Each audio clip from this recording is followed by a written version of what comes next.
Let's talk about what's happening in Israel and Gaza.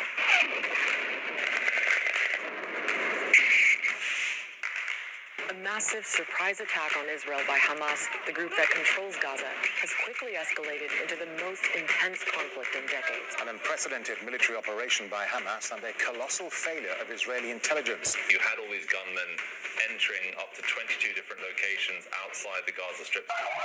Israel says hundreds of its citizens have been killed and many more injured. The violent Israeli raids have not stopped bombarding across the Gaza Strip. There's so much going on, so we're going to answer 3 questions to help you understand what's happening. This is Gaza.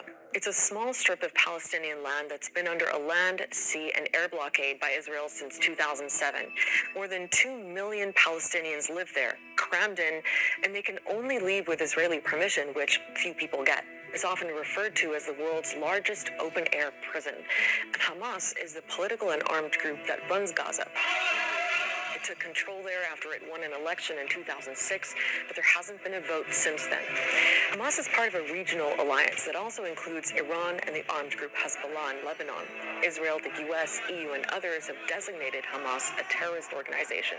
Many Palestinians see Hamas as the most active group when it comes to resistance against Israeli occupation, especially since the other main Palestinian political group, Fatah, which controls parts of the West Bank, is often criticized for being ineffective.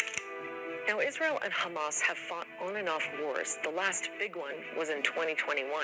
In the past, it's usually been an exchange of fire across the Gaza border. Hamas fires rockets into Israel. Israel drops bombs on Gaza, usually with a huge civilian death toll. But what happened this time around was very different. A lot of people are calling it unprecedented. Why? Well, really because of the scale of the attack that Hamas launched and because nobody really saw it coming. It started early on October 7th. Hamas fired thousands of rockets into Israel and then sent hundreds of fighters over the border. They overran a border crossing and broke down the security barrier that surrounds Gaza with bulldozers. Some fighters were in vehicles, some even flew over on motorized paragliders. They attacked towns and villages. At least 900 Israelis were killed, including around 260 at a music festival. Videos online showed panicked people trying to escape. Hamas also says it's captured more than 100 Israelis, including some senior military officers. Israel says children and elderly women were also taken. Nothing like that has happened since Hamas captured one Israeli soldier, Gilad Shalit, in 2006 and held him in Gaza for 5 years. 3 days after Hamas launched its attack, there were still gun battles going on between Hamas fighters and Israeli forces in 3 main areas in southern Israel. Which brings us to another reason why this is also unprecedented, and that's Israel's failure to stop it. Remember, the Israeli army is one of the world's most sophisticated military and intelligence organizations, and the border with Gaza is heavily monitored. So this attack came as a huge shock. Unfortunately, we were taken by surprise, absolute surprise. Any kind of communication going in and out of Gaza, at least in theory, would be listened to by Israel's intelligence units. And of course, the border, so-called, around Gaza, a wall and fence, is also highly militarized, but clearly, that collapsed. I think it raises questions as to Israel's military capability, which isn't a good look for Israel, since it likes to be seen as the strong man and incredibly capable in that region. Israel has also vowed an unprecedented response and says it plans to wipe out Hamas's military capability and end its control of Gaza.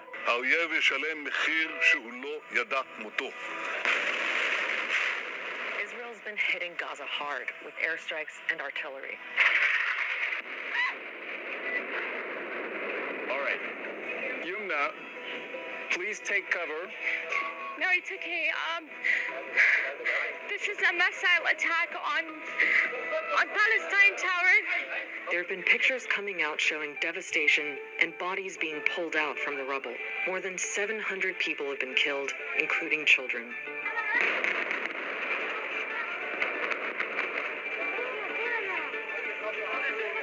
Yes. This is just an airstrike now that you've heard. It seems that it's very close here from the area of where we are. We're at a neighborhood. This is the 4th mosque to be bombarded in the Gaza Strip. Remember, Gaza is really densely populated. Civilians there are trapped with nowhere to escape to.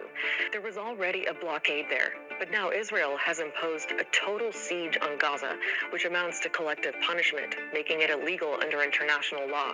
אין חשמל, אין מזון, אין מים, אין דלק.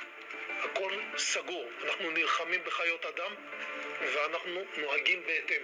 Israel has called up 300,000 army reservists, and it looks like a ground invasion of Gaza is also imminent. In front of me, I can see soldiers coming in on Humvees, Jeeps, Range Rovers. We are seeing an increasing troop build-up. Okay, so why has all this happened now? Well, there's a clue in the name Hamas gave for its attack, Operation Al-Aqsa Flood. Just days before, hundreds of Israeli settlers, with the protection of Israeli forces, stormed Al-Aqsa Mosque compound in occupied East Jerusalem. This is a hugely important and contested religious site. It's often a flashpoint in the Israeli-Palestinian conflict. We've done another Star Here episode all about that. We'll put a link to it in the comments. Now, Hamas said it launched its attack in response to the desecration of Al-Aqsa.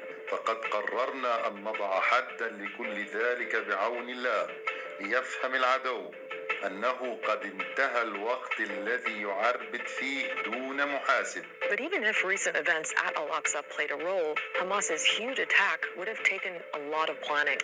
They also say the attack was a response to decades of Israeli violence and occupation. The daily impact of that occupation on the lives of Palestinians inside Gaza and in other occupied territories like the West Bank is also a big part of the story. Analysts and experts have been warning for months that the reality on the ground, the record number of Palestinians killed, dispossessed, and injured and traumatized by Israeli forces and settlers across the occupied West Bank, the continued siege on Gaza, the relentless attacks on Al-Aqsa Mosque, they were all pushing the situation towards this moment. I don't think anybody imagined the particulars of the moment, but I think everybody with a sense of what was going on knew that this calm was deceiving and that something was going to happen, something big. The whole world is watching this all unfold right now. There's a huge focus on the human cost, but there's also a growing sense that this is all going to shift things in the region in a big way. There's a risk it could lead to an even bigger regional conflict.